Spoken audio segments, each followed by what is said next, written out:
원서 있는 고양이 제니예요. 오늘은 해리포터 2권 Chapter 14 Cornelius Fudge 읽어보도록 할게요. 냥!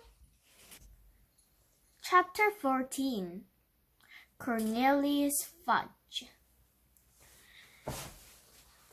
Harry, Ron, and Hermione had always known that Hagrid had an unfortunate liking for large and monstrous creatures.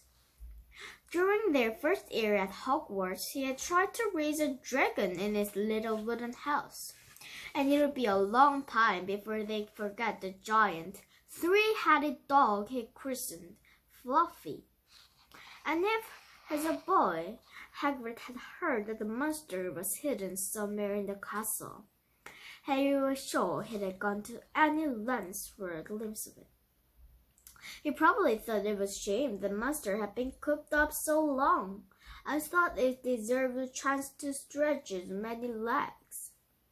Harry could just imagine the 13-year-old Hagrid trying to figure a long collar on it, but it was equally certain that Hagrid would never have meant to kill anybody.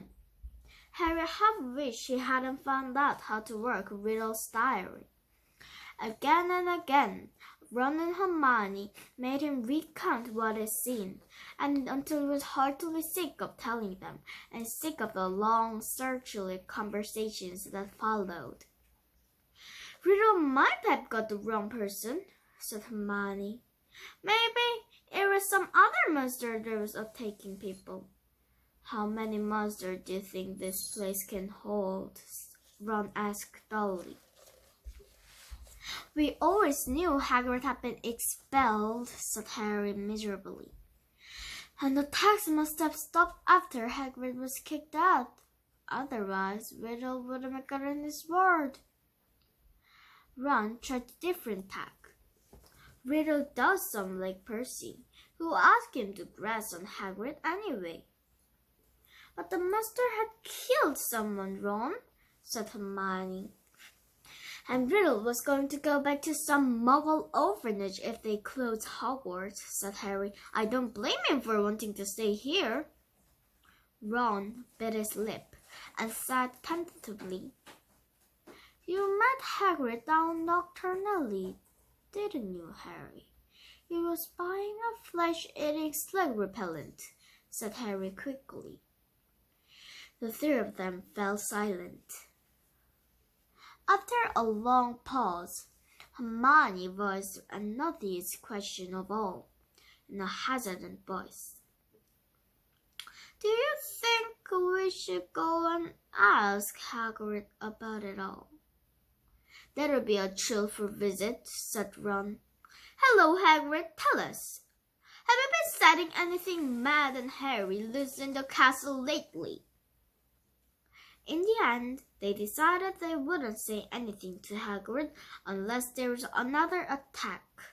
And as more and more days went by with no whisper from the distant bullied voice, they became hopeful that they'd never need to talk to him about why he had been expelled. It was now nearly 4 months since Justin and nearly Headless Nick had been petrified, and nearly everybody seemed to think that attacker, whoever it was retired for good. Peeves had triumphantly got bored of his "Oh, Potter, you rotter" song, and Macmillan asked Harry quite politely to pass a packet of ripping toadstools in herbology one day. And in March, several of the Mandrakes threw a large and raucous party in Greenhouse 3. This made Professor Sprout very happy.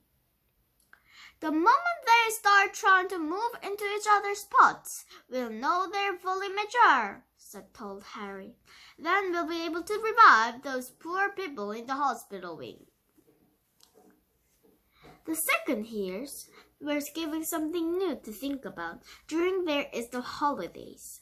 The time had come to choose their subject for the third year, and a matter that Hermione at least took very seriously. It could affect her whole future, she told Harry and Ron, as they pored over the list of new subjects, marking them with ticks.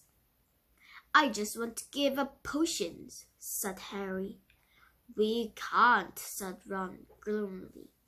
We keep all our old subjects, or I'd ditch defense against the dark arts. But that's very important, said Hermione, shocked. Not the way Lockhart teaches it, said Ron. I haven't learned anything from it except not to suck Pixie's roost. Neville Longbottom had been sent letters for all the witches and wizards in his family, all giving him different advice what to choose. Confused and worried, she sat reading the subject list with his tongue poking out, asking people whether they thought arithmancy sounded more difficult than the study of ancient runes. Dean Thomas, who like Harry had grown up with muggles, ended up closing his eyes and jabbing his wand at the list, then picking the subject it landed on. Hermione took nobody's advice but signed up for everything. Harry smiled grimly to himself at the thought of what Uncle Vernon and Aunt Petunia would say if he tried to discuss his career in wizardry with them. Not that he really got any guidance, Percy Weasley was eager to share his experience. Depends where you want to go, Harry, he said. It's never too early to think about the future, so I recommend divination. People say Muggle study is a soft option, but I personally think wizards should have a thorough understanding of the non-magical community, particularly if they are thinking of working in close contact with them. Look at my father. He has to deal with Muggle business all the time. My brother Charlie was always more than outdoor type, so he went for care of magical creatures. Pay to your strength, Harry. But the only thing Harry felt was really good at was Quidditch. In the end, he chose the same new subjects as Ron, feeling that if he was rubbish at them, at least he had someone friendly to help.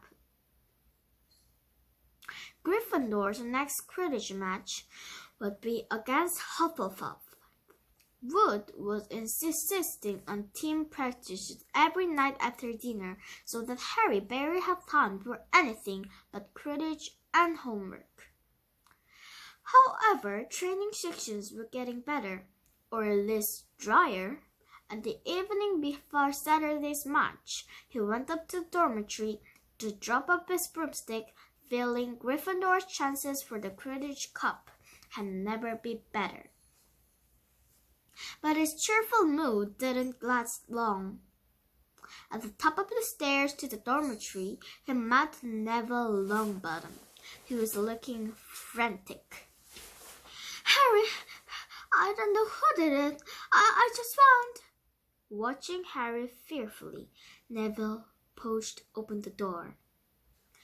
The contents of Harry's trunk had been thrown everywhere. His cloak lay ripped on the floor, the bedclothes had been pulled off his four-poster, and the drawer had been pulled out of his bedside cabinet, the contents strewn over the mattress. Harry walked over to the bed, open-mouthed, treading on the few used pages of Travelled with Trolls. As he and Neville pulled the blankets back onto his bed, Ron, Dean, and Seamus came in. These were loudly. What happened, Harry? No idea, said Harry. But Ron was examining Harry's robes. All the pockets was hanging out. Someone's been looking for something, said Ron. And nothing missing. Harry started to pick up all his things and throw them into his trunk. He was only as he threw the last of the Lockhart books back into it that he realized what wasn't there. Riddle's diary is gone, he said on an undertone to Ron. What? Harry jerked his head towards the dormitory door, and Ron followed him out. They hurried back down to the Gryffindor common room, which was half empty, enjoying Hermione, who was sitting alone, reading a book called Ancient Rules Made Easy. Hermione looked aghast at the news. But only a Gryffindor could have stolen. Never the Eskimos or password. Exactly, says Harry. They woke next day to brilliant sunshine and a light, refreshing breeze. Perfect Greenwich conditions, said Ruth enthusiastically, and the Gryffindor table loading the team's plates with scrambled eggs. Harry buckled there, didn't you, breakfast? Harry had been staring down at the packed Gryffindor table, wondering if the new owner of Riddle's diary was right in front of his eyes. Hermione had been urging him to report the robbery, but Harry didn't like the idea. He'd have to tell the teacher all about the diary, and how many people knew why Hagrid had been expelled 50 years ago. He didn't want to be the one who brought it all up again. As he left the great hall with Ron and Hermione, where go collect his Quidditch things, another very serious worry was added to Harry's growing list. He had just set foot on the marble staircase when he heard it yet again.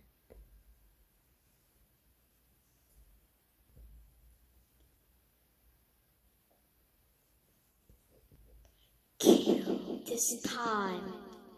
Let me rip it here. He shouted loud. Ron and Hermione both jumped around in alarm. The boys, said Harry, looking over his shoulder. I just heard it again. Didn't you? Ron shook his head, wide eyes.